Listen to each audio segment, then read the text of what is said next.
s'il vous plaît. On va aujourd'hui continuer notre série, et c'est notre avant-dernier message sur le travail dans la maison du potier. C'est un peu différent, parce qu'en fait, dans la maison du potier, il se passe beaucoup de choses.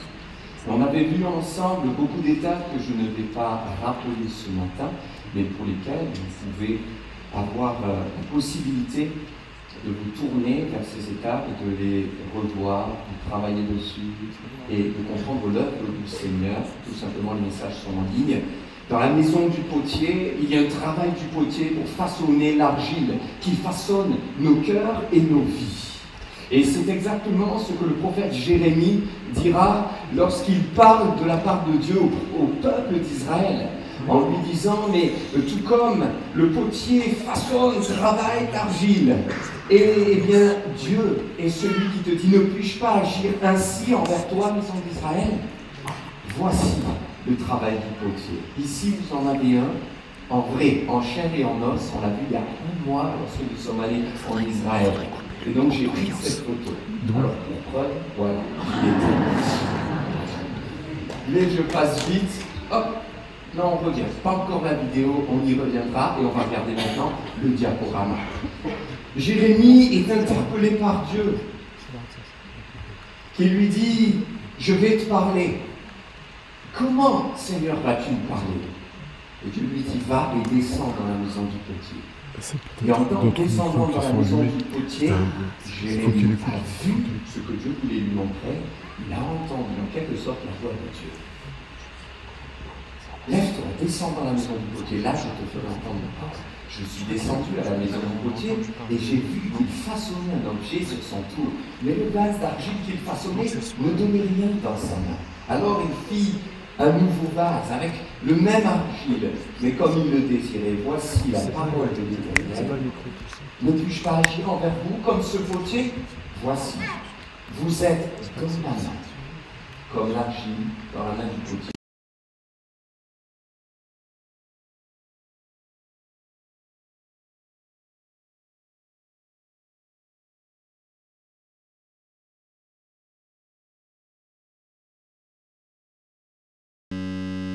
Pour elle, parce que Dieu va aussi donner cette parabole à son peuple, aux chrétiens, aux enfants de Dieu, aux nouveaux disciples, à ceux qui sont nés de nouveau, en leur disant, voici comment je travaille. Justement, il dira à l'église de Rome, donc aux Romains, mais c'est aussi adressé à nous, à toutes les églises, mais comment se fait-il que l'argile revienne contre le potier? Qui suis-je? Qui es-tu pour dire au potier, pourquoi m'as-tu fait ainsi? Le potier n'est-il pas maître de l'argile? Romains chapitre 9, verset 21. Il nous rappelle que nous sommes de l'argile entre ses mains. Dieu a une grande mission.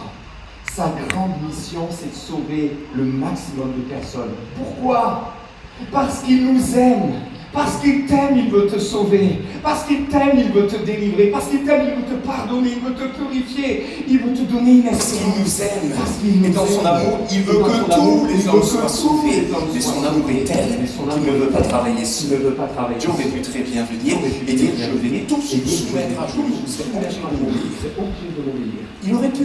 Il en a la puissance. Pas en a la puissance. Un clin d'œil, un claquement de doigts, et on est tous à genoux sans pouvoir parler. D'ailleurs, il nous est dit dans les temps de la fin que le Seigneur reviendra, toute langue confessera que Jésus-Christ est Seigneur, toute bouche qui voudra contredire sera fermée et tout genou fléchira devant lui. Seigneur est maître, mais il est amour. Et il est tellement amour qu'il a dit, oui, je veux sauver l'humanité, mais pas sans toi, pas sans nous. Il a sauvé des gens, nous devenons des disciples, et maintenant il dit, je ne vais pas soumettre les gens, je vais me servir de ces disciples, je vais me servir de toi, de nous, de l'Église, pour que vous puissiez apporter le message, prier, être le sel de la terre, être des disciples et des témoins, et que des hommes et des femmes soient sauvés au travers de votre témoignage. Alors, l'argile est prise entre les mains du potier, et elle est façonnée, et nous sommes façonnés, travaillés, parce que pour pouvoir être de véritables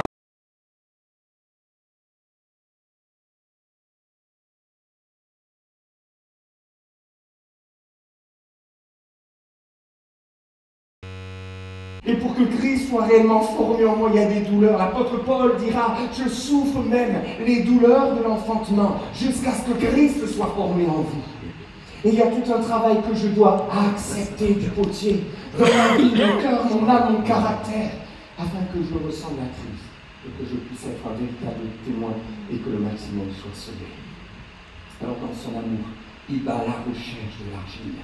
C'est Jésus qui est venu à notre recherche. Et ce matin, Seigneur est venu à ta recherche. C'est lui qui a fait le premier pas. Si tu es dans ce lieu, il n'y a pas de hasard, c'est parce qu'il t'aime. Il est venu nous chercher tel que nous étions. Il vient chercher tel que tu es brisé par la vie, ou plein d'addictions peut-être, avec des péchés, une honte, des difficultés, un combat, une souffrance, des douleurs, ton corps meurtri, ton cœur meurtri. Mais il vient te chercher et il t'aime tel que tu es. Il prend l'argile informe et vide, qui n'a pas de saveur, qui est souillée, impropre au travail. Mais lui, il sait déjà ce qu'il va faire de cette argile. Il va la transformer en un vase précieux. Il prend cette argile et il la ramène dans la maison du potier. Dans la maison du potier, il y a tout ce travail. Et tout ce travail commence par le repos. Entrer dans le repos de Dieu. Faire confiance, lâcher prise, Seigneur, ma vie est à toi. Le pourrissement, mourir à soi-même. Il laisse le temps à l'argile d'être travaillé dans le repos et de ne plus à soi-même. Puis il va faire le tri. Et Dieu fait le tri dans ta vie peu à peu. Et t'aide toi-même à faire le tri. L'argile passe dans le tigre. Il devient différent. Il y a une différence entre l'avant et l'après. Lorsque je passe entre les mains du potier et que dans la prière, dans ma relation avec lui, je me place devant lui et je dis Seigneur, travaille mon cœur. Lorsque des situations qui ne me plaisent pas me renvoient à l'image de ma vie, de mon caractère, de mes réactions, et que je dis Seigneur, change-moi, il travaille. Lorsque je dis Seigneur, je réalise que j'ai besoin de plus de patience et que Dieu te met à côté de toi quelqu'un qui va exercer ta patience pour moi. Ne dis pas pourquoi Seigneur. Jésus te répond parce que tu m'as demandé d'être patient. Non, je trouve un bon moyen pour te rendre patient. Pourquoi Seigneur l'épreuve? Parce que tu me dis change-moi.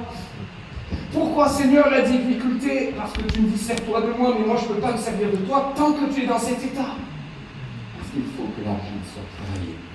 Et la troisième étape pour la vie, l'argile est arrosée, baignée dans l'eau. Et il faut que nous soyons baignés dans la parole de Dieu. Pas dans des petites phrases à droite, à gauche, pas dans du fast-food spirituel où on se contente de ce que les autres nous disent. Je rêvais, Dieu m'a dit ça pour toi. J'ai lu une brique de verset, je pense que ça me suffit pour la semaine. Quelqu'un est venu me dire, Dieu m'a dit de te dire. Non, mets ça de côté, baigne dans la parole. Baigne dans la parole, reprends ta vie de toi, je nous cherche la face de Dieu. Si tu viens dans le secret, la parole de Dieu nous dit, il te le rendra. Ce que Dieu veut, c'est un cœur à cœur. Ce que nous voulons prêcher ici, dans ce lieu, c'est un cœur vrai devant Dieu. C'est la vie de l'Esprit, la vie de Dieu. Pas d'apparence de religiosité, ça ne sert à rien, et même ça déplaît à Dieu.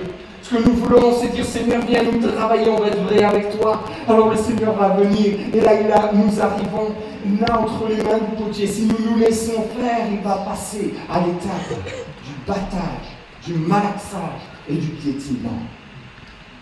Le potier prend l'argile, capable de frapper l'argile. Vous savez, comme certaines cuisinières, moi j'ai déjà vu, frappe la table, on malaxe. J'ai appris à le faire en faisant des tartes. On travaille, on malaxe. Nous, ça va, hein? Peut-être que la tarte, ça ne fait pas plaisir. Dans tous les sens. Quand tu malaxes, tu as l'impression d'être frappé, piétiné, et que les épreuves. Comme quelqu'un qui dit, mais je suis broyé par la vie. Et Dieu t'entend te voir, il t'aime, parce qu'il le dit lui-même dans la parole, et il y a un écho qui monte jusqu'à lui et qui nous aide. C'est celui de Job qui avait perdu. Mais plus encore ses enfants, qui finit même par perdre sa santé. Dans Job chapitre 14, il dira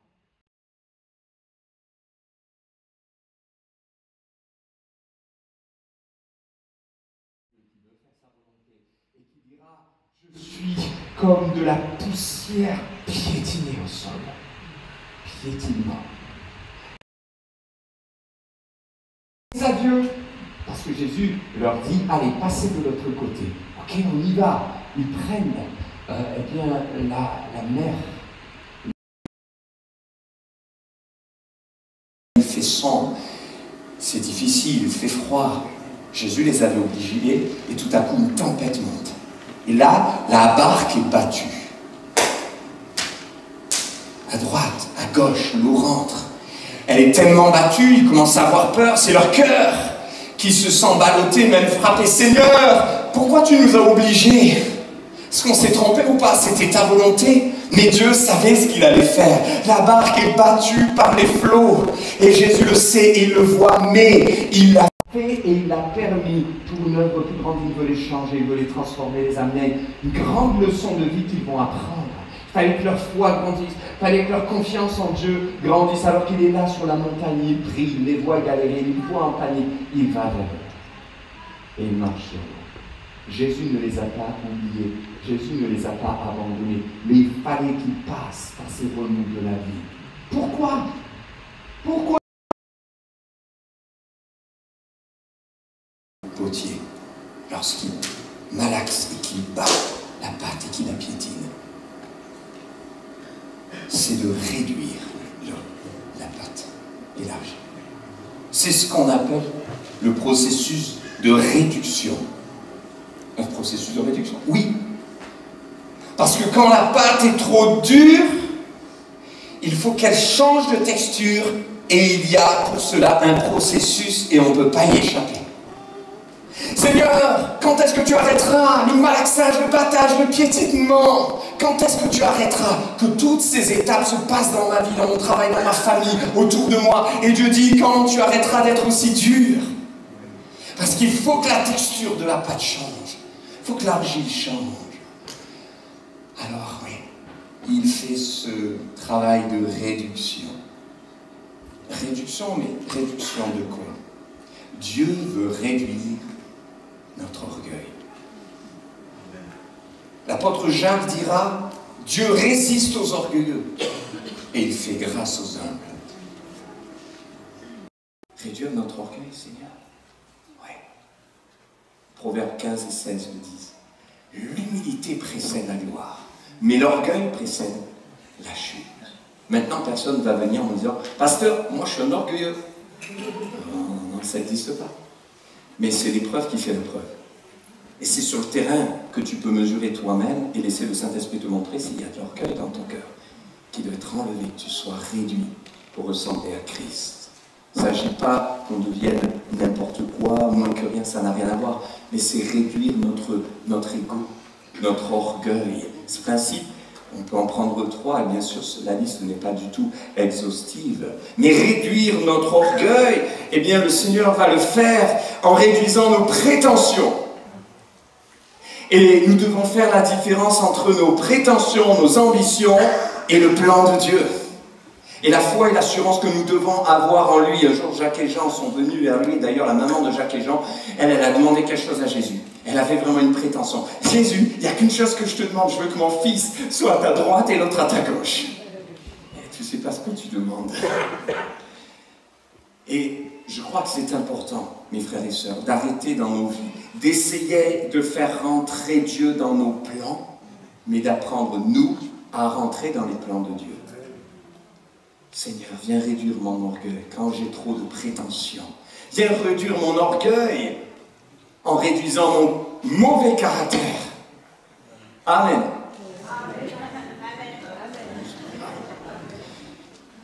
Quand tu viens vers le Seigneur et que tu lui dis, Seigneur, là, sur ce coup-là, c'est pas de ma faute. J'ai hérité ce caractère de Mélo Gilbertina. Ou de Pépé Janolova. J'invente des prénoms pour que personne se sente. C'est pas ma faute, hein, ça, c'est le caractère que j'ai hérité. Mais mon frère, ma soeur, il faut que nous soyons sérieux spirituellement devant Dieu. Il ne faut pas se moquer de Dieu. Est-ce que je suis véritablement né de nouveau? Si je suis né de nouveau, ça veut dire que je suis mort à moi-même. Alors l'héritage de ce caractère mauvais, là, ben, normalement, il est mort. Hein. Et le nouveau caractère, c'est pas le caractère hérité de Mémé Gilbertina, qui se plaint tout le temps, mais c'est le caractère de Christ. Et Paul disait, je souffre les douleurs de l'enfantement, il m'a dit, jusqu'à ce que Christ soit formé en vous. Et le fruit de l'Esprit, Galates chapitre 5, c'est quoi? C'est le caractère de Christ qui émane. Seigneur, viens réduire mes prétentions, viens réduire mon caractère, apprends-moi à être vrai et à ne pas me cacher derrière des prétextes, me justifier, ah mais c'est pas de ma faute, ça je l'ai hérité, mon grand-père était comme ci, non, je vais être vrai, ça c'est pas mort encore, alors je viens à la croix, je reviens, je dis mais ma vieille nature, elle doit être morte à la croix, ma chair revient, tu retournes à la croix. Seigneur, viens changer mon caractère. Réduire l'orgueil, c'est réduire aussi nos opinions.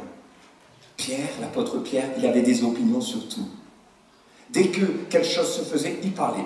Dès que quelqu'un faisait quelque chose, il avait un avis, une opinion. Non, c'est pas ça. Moi, je suis pas d'accord. Ça, c'est pas bien. Non, il faut faire comme ça. Ah, toi, tu devrais pas faire comme ça. Et Dieu te dit, c'est comme Pierre. Il a fallu que Pierre soit brisé et réduit. Parce qu'il avait toujours des opinions sur tout et tout le monde. Et Dieu ne peut pas travailler avec quelqu'un comme ça. Alors, ça veut dire que les gens qui travaillent avec Dieu, en étant comme ça, ils font beaucoup de mal. Et c'est comme ça qu'ils ont un esprit de contrôle. Alors, c'est parfois subtil, hein. Méfiez-vous des gens qui ont un esprit de contrôle, qui mettent de la culpabilité sous-entendue sur vous. Ah, tu fais comme tu veux, hein, mais franchement, moi, j'aurais jamais fait ça. Ah, mais t'es libre, hein, mais tu te rends pas compte, hein, c'est pas ce que Dieu veut. Ah, moi, je sais, la vision de Dieu, ça doit être ça. Ah, moi, et ça met une culpabilité à la personne. Ah bon, mais je peux pas. Vous voyez, l'esprit de contrôle, déguisé. Et Dieu te dit, méfie-toi et éloigne-toi de ces gens-là. Parce que ce que Dieu veut, c'est réduire l'orgueil. Quelqu'un qui est comme ça, c'est quelqu'un qui a beaucoup d'orgueil, qui a la vie sur tout, qui pense avoir la science infuse. Et c'était le cas de Pierre, mais quand il est brisé par son propre reniement, il revient, c'est plus le même homme. Et c'est ce que le Seigneur veut faire avec nous. Il ne veut pas travailler avec des orgueilleux. Il ne veut pas travailler avec des conseillers qui donnent des conseils à tout le monde, à tout va, en croyant qu'eux, ils savent ce qu'il faut. Il veut travailler avec des hommes et des femmes spirituels, des hommes et des femmes de Dieu. Mais tant que ça, c'est pas réduit, on est très charnel. On peut se déguiser sous l'apparence de la piété, des titres, ou même d'un sourire. Mais le Seigneur dit, c'est pas ça que je veux, c'est ton cœur. Processus de réduction, de réduction, de réduction. Et tu dis, oui, mais quand même, le Seigneur effectue ce processus, mais c'est pas très tendre, sa méthode. Malaxage, battage, piétinement, c'est pas tendre. Mais oui, parce que le Seigneur ne peut, eh bien, te rendre, toi, tendre qu'en utilisant un processus qui n'est pas tendre, parfois, avec toi. Et tu dois être capable de le laisser travailler ton cœur, pour que ça te bouscule. Et qu'il y ait du véritable changement. Quand le Seigneur, il va trop tranquillement, on ne se réveille pas. Et parfois, il nous réveille, il dit, oh, il y a un problème, tiens mes pieds, mais je suis là pour te bénir, t'aider, je t'aime. Seulement, il me faut ton cœur. Et quand ton apparence. Et quand la pâte a été comme ça travaillée, elle devient plus tendre. Et les potiers disent qu'ils peuvent passer à la phase suivante, celle du façonnage. Lorsque l'argile devient tendre comme le dor de l'oreille. Et là, on va travailler. Il y a une condition pour façonner. La condition, c'est une bonne ouverture de l'embouchure. Vous voyez, les vases, hein, parfois sont très étroits.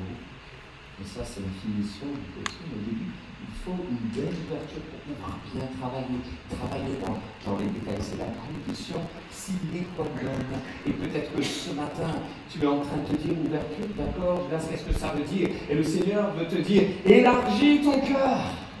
Il est étroit. David disait dans le psaume 119, je cours, je me jette vers tes commandements, tu élargis.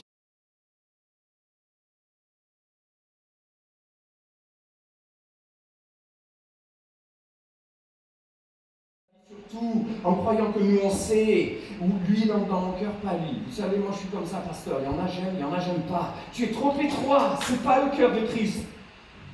Dis Seigneur, élargis mon cœur. Dans Actes chapitre 16, l'apôtre Paul passe par Philippe, et là il rencontre des dames, et il les nomme Lydie. Et la parole de Dieu nous dit, Dieu lui ouvrit le cœur.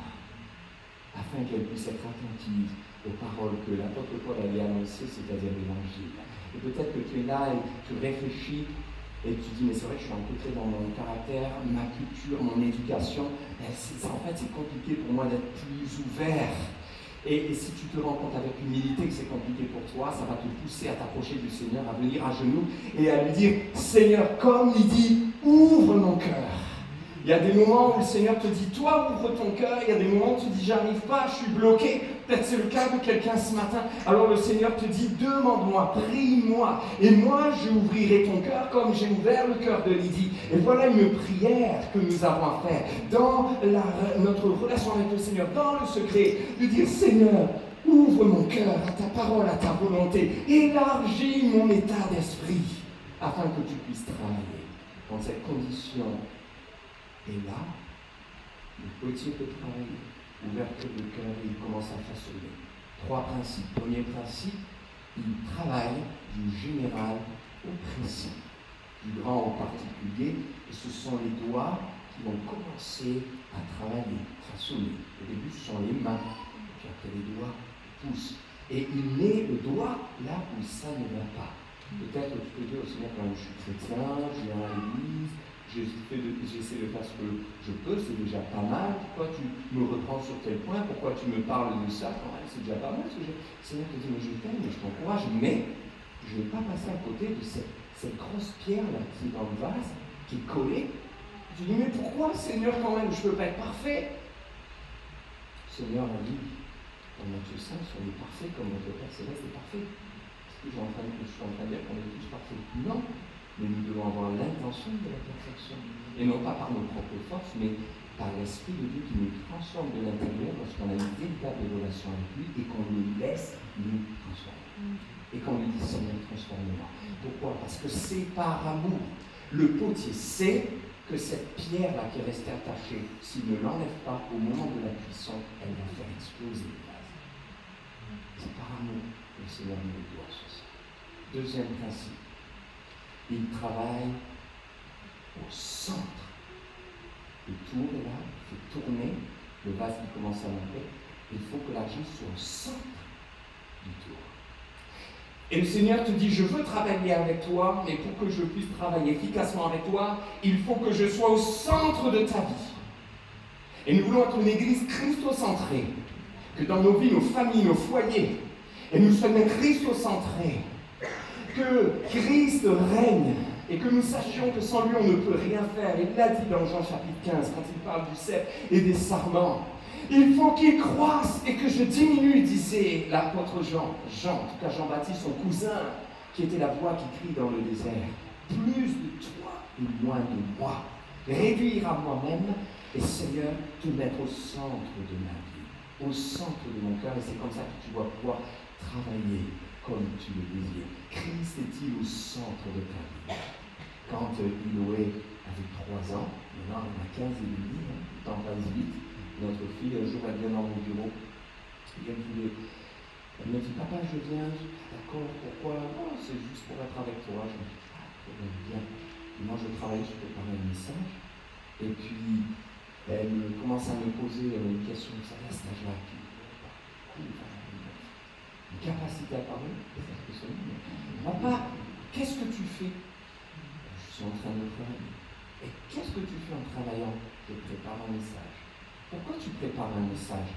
Bien parce que je vais annoncer l'évangile aux gens. Pourquoi tu annonces l'évangile aux gens? Pour que les gens ils puissent connaître Jésus. Pourquoi les gens ils ont besoin de connaître Jésus? Parce que les gens ont besoin d'être sauvés. Mais pourquoi les gens ont besoin d'être sauvés? Parce qu'on est pécheurs. Pourquoi on est pécheurs? Alors moi je dis merci Seigneur pour cette conversation théologique avec ma fille de 3 ans. Cependant, Seigneur, j'ai besoin de travailler mon message. Alors, on a quand même, j'ai essayé de terminer, puis j'ai trouvé, j'ai dit, ah, tu sais quoi, tu veux venir un peu? Oui, papa. Oui. C'était bien, hein? J'ai dit, on va faire une théologie à 3 ans et demi. Alors, je suis allé chercher un peu. J'ai choisi, celui-là, c'est le bon. Une centaine de pièces. Carte du monde, les pays, les rivières, les montagnes du sud, qui, tiens, je te donne le pulse. Elle commence. 10 minutes après, papa, j'ai fini. Et là, je me suis dit, ta fille est un génie. Bon, la réalité, je lui ai dit, mais comment t'as fait ça? Et il me dit, mais papa, c'est simple, regarde, elle retourne le tableau, le pulse, et en fait, c'était un pulse à double entrée. D'une face, donc il fallait faire le pays, et de l'autre face, il y avait le visage du Christ. Et elle me dit, moi, je fais le visage. On voyait les oreilles, le nez, c'était plus facile. Je dis, ah d'accord. Bon, bravo quand même. Déception, tu n'es pas légitime. Mais si, quand même, elle a réfléchi, elle a une idée. Vous voyez, ça m'a interpellé. J'ai toujours gardé cette expérience parce que je me suis dit, quand on est Christ au centre de nos vies, le monde se remet en ordre. Quand tu remets Christ au centre de ta vie, c'est comme ça que ta famille va retrouver l'équilibre. Quand on met Christ au centre de nos vies, on le remet, bien c'est comme ça que dans notre travail, ça se passe mieux. Et même s'il y a des combats, je le vis différemment parce que j'ai mis Christ au centre. Vous voyez, elle a fait le visage de Christ et de l'autre côté, tous les pays se sont remis en ordre. Ce que nous avons besoin, c'est de Christ au centre de nos vies. Amen. Christ au centre de nos vies. J'ai été interpellé dernièrement en relisant, vous savez, l'évangile de Jean, au chapitre 1. Jésus est venu et il est appelé la parole. La parole faite chair est venue. Elle a habité parmi nous. Elle était avec nous. Et il est spécifié ici, je ne sais pas si vous avez déjà fait attention à cela, et rien de ce que Dieu a fait n'a été fait sans elle. Mais vous imaginez, si Dieu, qui est puissant, qui est parfait, qui est saint, qui est au-dessus de tout, qui est pur, n'a rien fait sans Jésus, comment se fait-il que nous faisons beaucoup de choses sans Jésus? Qui sommes-nous? Alors aujourd'hui, si tu veux mettre Christ au centre, remettre au centre, recommence à dire Seigneur, quand j'ai un déménagement à faire, quand il y a un choix dans le travail, quand il y a une décision sentimentale, je vais arrêter de prendre des décisions comme ça, tout seul, juste par ma sagesse humaine, car la parole de Dieu le dit au travers de l'apôtre Paul, la sagesse des hommes, elle est folie aux yeux de Dieu.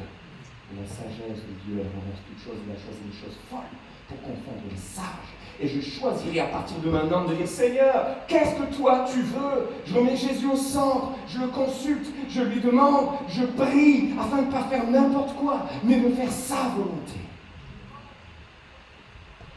Christ au centre. Troisième principe, pour le façonnage.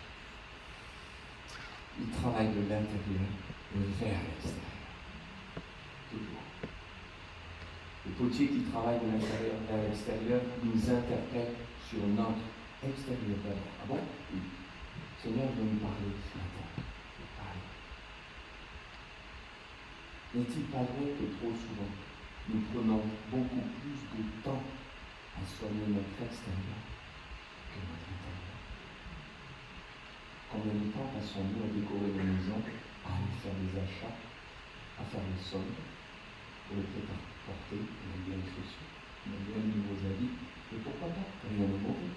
On prend le temps pour s'habiller, pour se coiffer, pour prendre soin de soi à l'extérieur. Et puis, heureusement, on prend le temps pour se laver, se nettoyer, pour nettoyer nos maisons. C'est vrai, et heureusement, mais, mes frères et sœurs, si nous prenons tout ce temps, la question du Seigneur n'est pas, je ne veux pas de tout ça. Le Seigneur veut que nous ayons une maison en ordre et bien rangée. Petite parenthèse, si quelqu'un a sa maison en désordre, et chez toi c'est le tohu-bohu, tout sans dessus-dessous, le Seigneur, quand il travaille dans ton cœur, il t'aide aussi à remettre de l'ordre. Dans le cœur, et ça agit sur l'extérieur. Et c'est ce que Jésus a dit. Dans Matthieu chapitre 23, il y avait les pharisiens, vous regardez toute la liste, le Seigneur fait là l'inverse de l'éloge des pharisiens. Et il leur dit malheur à vous. Il parle de leur apparence, les tuniques. Il parle de leur apparence, ils veulent être devant. Il parle de leur apparence, ils veulent être connus. Il parle de leur apparence, ils veulent qu'on les entende prier. Il dit mais vous nettoyez d'abord l'extérieur de la coupe avant l'intérieur.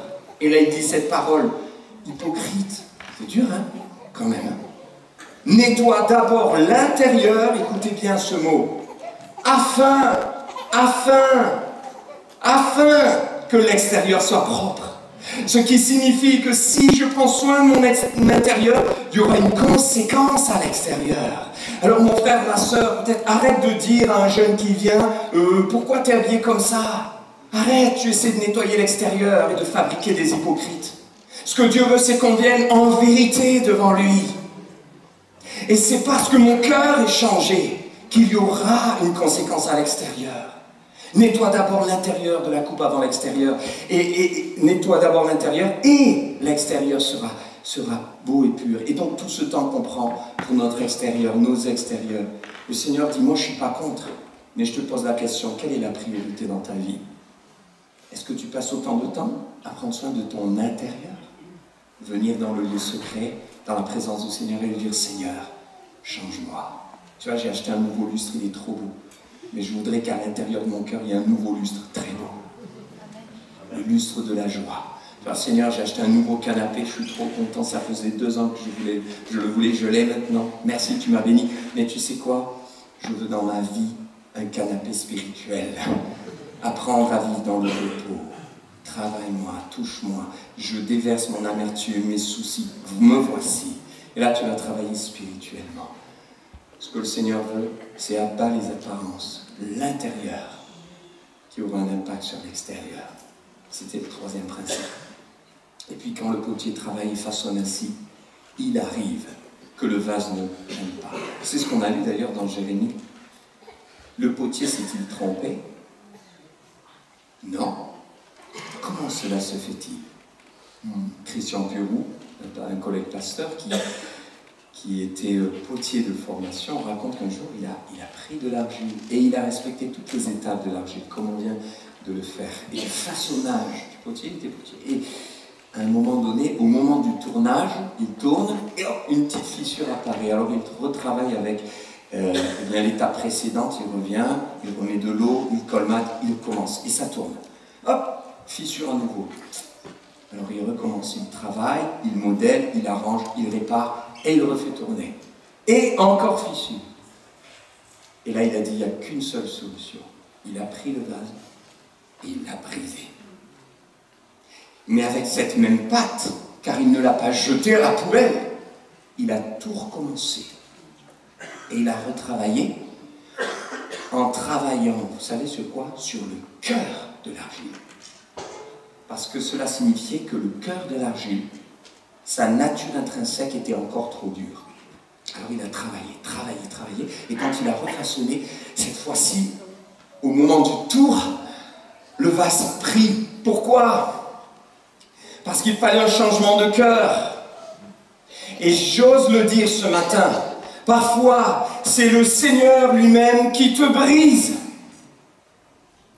Ça ne fait pas plaisir.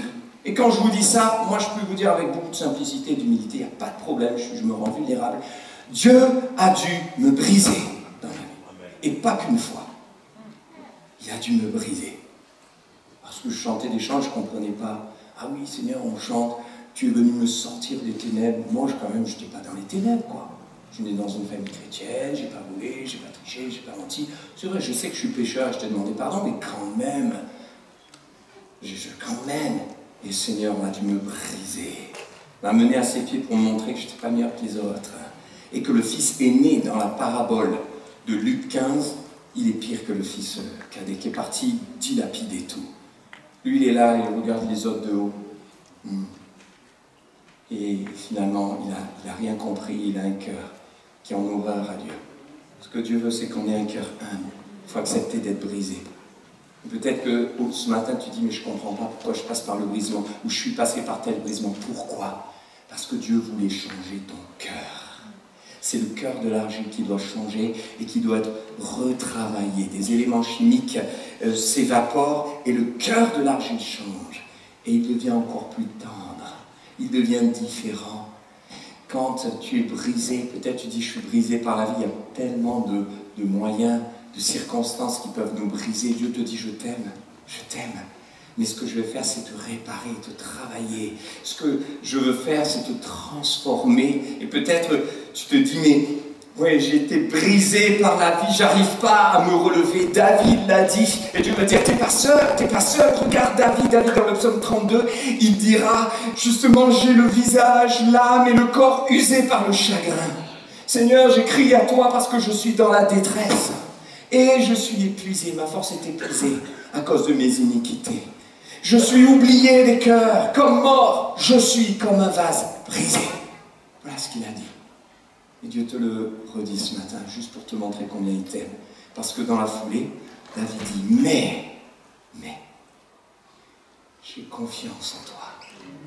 Je me tourne vers toi et je dis, je proclame, tu es mon Dieu et mes destinées sont dans ta main. Wow. Et là, d'un vase brisé, Dieu va le reconstruire, le rétablir et en faire le plus grand roi d'Israël. Pourquoi ? Parce qu'il a accepté de se faire travailler. Et quand c'était dur, il a dit à Dieu avec simplicité, Dieu veut travailler, restaurer ton cœur. Mes destinées sont dans ta main. Oui, ce travail n'est possible que si je reste dans sa main. Donc arrête de dire, mais c'est pas possible, là le diable et tout, oui, le diable c'est notre ennemi. Mais Jésus a dit dans Jean chapitre 10, pour tous ceux qui sont ses enfants, ils sont ses brebis. Nul ne vous ravira de ma main. Donc je suis dans la main du Seigneur et parfois si je passe par ce brisement, c'est que Dieu le veut, c'est que Dieu le permet. Moïse a été brisé, mais il est devenu le grand libérateur du peuple d'Israël. Et c'est comme ça et que ce grand personnage instruit, à 40 ans, quand Dieu l'appelle, il se sent faible, il se sent pauvre, il ne se sent pas capable, il a même la langue embarrassée. Il n'arrive pas à parler parce que c'est un homme brisé. Et à côté, il y a son frère Aaron qui lui n'a pas été brisé.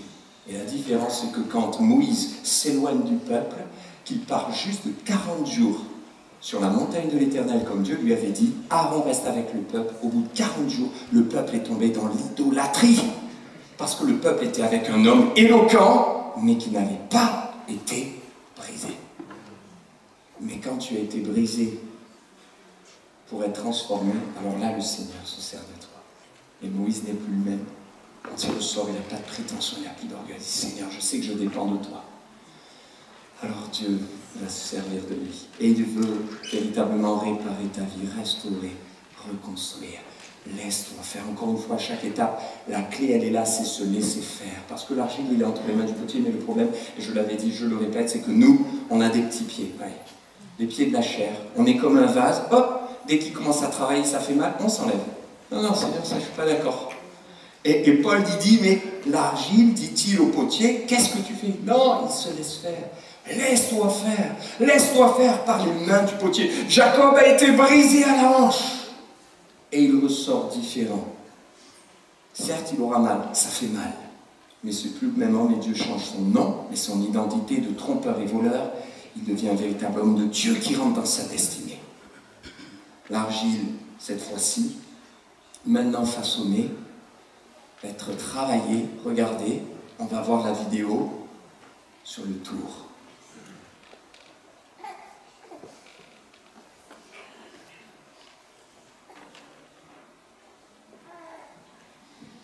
Sur le tour, il y a de la répétition. Hein? Ça répète. On a parlé de quoi ce matin? On a parlé juste du cœur, en fait. Vous voyez, si je viens à l'église, je viens tous les dimanches, par religiosité, sans le cœur, sans ouvrir mon cœur, ça devient la religiosité. Et c'est comme ça que je dis, ouais, mais ça sert à quoi? Mais j'ai l'impression d'être un religieux tous les mardis, tous les vendredis, tous les dimanches. Mais non, ça tourne. Regardez, c'était en Israël, il y a un mois. Regardez, ah, voilà. Il met de l'eau, il est actif, il travaille, ça lui donne de l'effort. Ça lui demande de l'attention. Il est précis. Est-ce que c'est le début de la vidéo? Non, c'est la fin. Voilà, au début, vous le voyez, il prend l'argile et il la façonne avec les deux mains. Vous voyez, c'est du général au précis. Et après, on voit avec son pouce, on voit avec son doigt, on voit qu'il travaille. Et c'était beau de voir tout ce travail. Vous voyez, les deux mains fermées avec les paumes. Du général, d'abord il prend, il fait attention, il remet de l'eau. Puis voilà, il va commencer avec son doigté. C'est fin, c'est ce que Dieu fait. C'est comme les musiciens. n'est-ce pas? Il respecte le doigté pour que la partition se joue convenablement, comme les artistes avec le peintre. Il y a le gros pinceau, mais il y a aussi le pinceau plus fin pour les détails. C'est merveilleux de voir ça.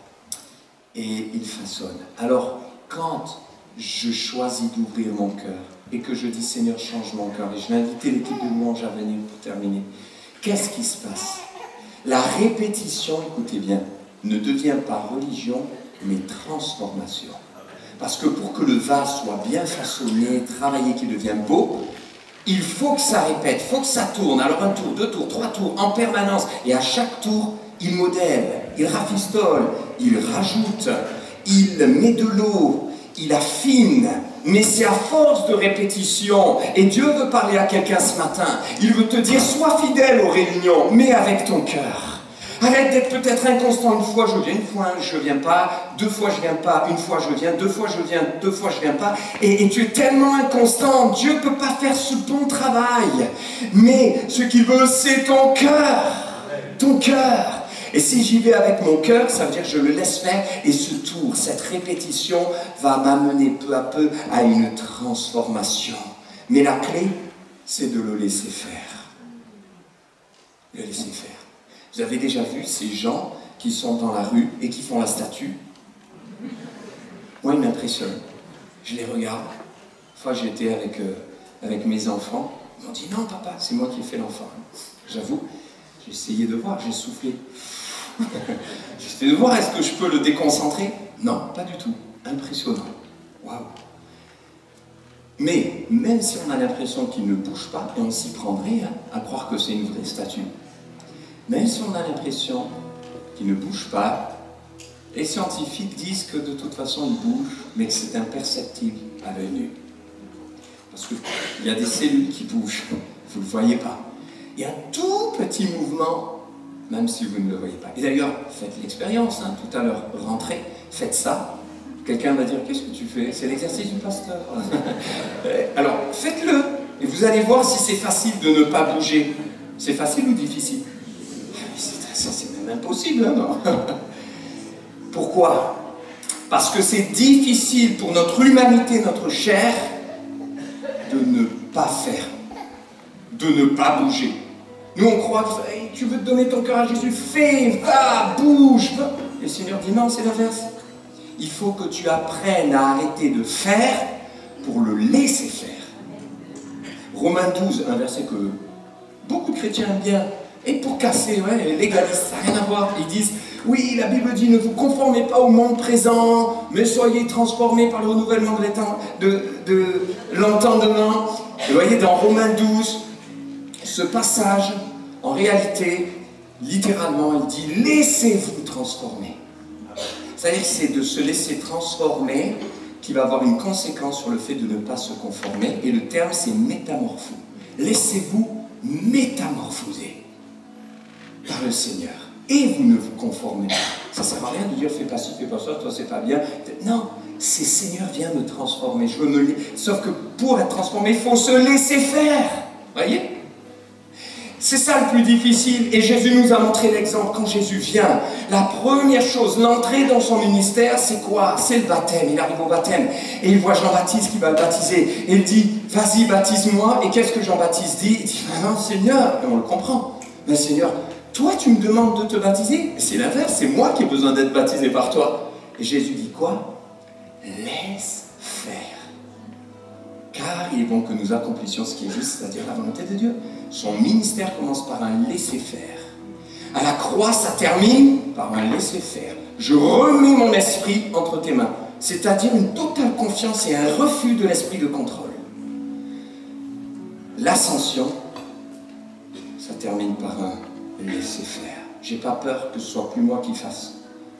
C'est le Saint-Esprit qui va faire. Vous inquiétez pas, eux ils voulaient retenir Jésus, j'aurais fait pareil. Vous imaginez Jésus avec vous, quand il y a quelqu'un que vous aimez qui part, le cafard est là, non, pars pas. Et là c'est Jésus, mais Seigneur, moi je prends tes habits, il serait quand même parti. Et l'ascension, Jésus part, il dit, ne vous inquiétez pas, je vous enverrai le Saint-Esprit. Et je vais le laisser faire son œuvre en vous. Est-ce que toi tu es prêt à te laisser faire? Est-ce qu'on peut se recueillir? On va prier, on va prier, on ne va pas rester comme ça parce qu'il y a quelqu'un dans ce lieu, et même si c'est qu'une âme, je dis gloire à Dieu parce que Jésus aime chaque personne ici. Et il y a une âme qui a besoin de Jésus. Et de lui dire, me voici, je veux accepter ton travail, je veux me laisser faire par ton esprit. Viens et change mon cœur. Tout est là. Change mon cœur. Alléluia. Et je vais t'inviter, toi qui en as besoin, de t'approcher. Et on va prier. Et on va prier ensemble. Quelques instants. Si quelqu'un a besoin et veut vraiment la grâce de Dieu et répondre à son message, je t'invite tout simplement à t'approcher et on va prier avec vous, vous imposer les mains avec simplicité, mais que Dieu vous aide et fasse son processus de transformation. Alléluia, Jésus. Alléluia, Seigneur. Béni soit ton nom, Seigneur. Tu es merveilleux, Seigneur. Approchez-vous, approchez-vous. Oh, Jésus. Je vais demander à Cédric de venir prier avec moi, à Philippe Arnardi, s'il vous plaît, à Michael Pitou. Gloire à ton nom, Jésus.